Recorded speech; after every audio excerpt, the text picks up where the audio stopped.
Now, if you'll remember, last night, I gave some advice to Mitt Romney. Look, I told Mitt Romney he should focus on three things, right? I said, in that debate, he needed to make sure he came out likable. He needed to make sure he had a theme that people could latch on to, that they would remember. And he needed to finally provide some specifics for the plans he's been suggesting he has. Now, how did he do? How did he do? Let's start with likability. From the beginning, I mean, just about from walking out on the stage, he was loose and confident. Congratulations to you, Mr. President, on your anniversary. I'm sure this was the most romantic place you could imagine, here with me. The president, however, was halting. He was labored as if he was trying to figure out what point he wanted to make. But Romney, he was effortless and fluent, but staying purposeful. I mean, honestly, did you ever think you'd see a moment like this from Mitt Romney? I'm sorry, Jim. I'm going to stop the subsidy to PBS. I'm going to stop other things. I like PBS. I love Big Bird. I actually like you, too. But I'm not going to keep on spending money on things to borrow money from China to pay for. Now, just so we're clear, the mainstream media today is suggesting Mitt Romney wants to kill Big Bird. No, he wants to get Big Bird off of welfare, not kill him.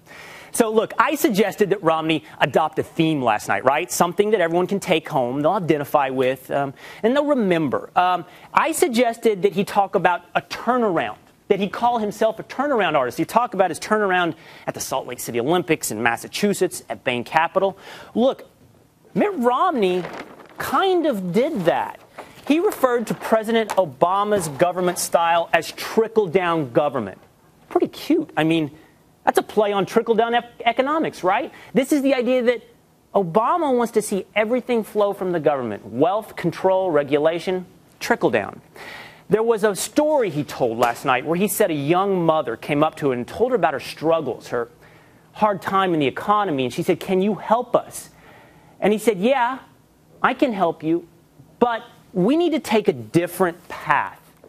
This is what he said last night, and I got to tell you, it sounded a little bit like a turnaround artist. Now, finally, many people have called for Mitt Romney to give specifics.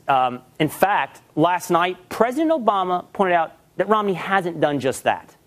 When Governor Romney says that he'll replace it with something, but can't detail how it will be, in fact, replaced, and the reason he set up the system he did in Massachusetts was because there isn't a better way of dealing with the pre-existing conditions problem. It just reminds me of, he says that he's going to close deductions and loopholes for his tax plan. That's how it's going to be paid for, but we don't know the details.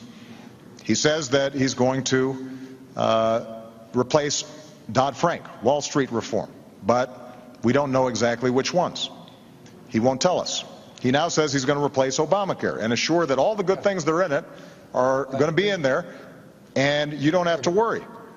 And at some point, I think the American people have to ask themselves, is the reason that Governor Romney is keeping all these plans to replace secret because they're too good?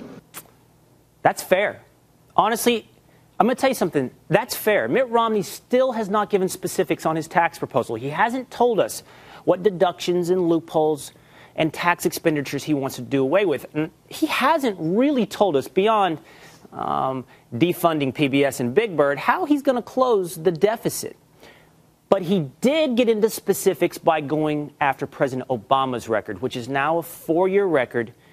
And I think Mitt Romney did a great job of holding President Obama accountable for the specifics in his own record.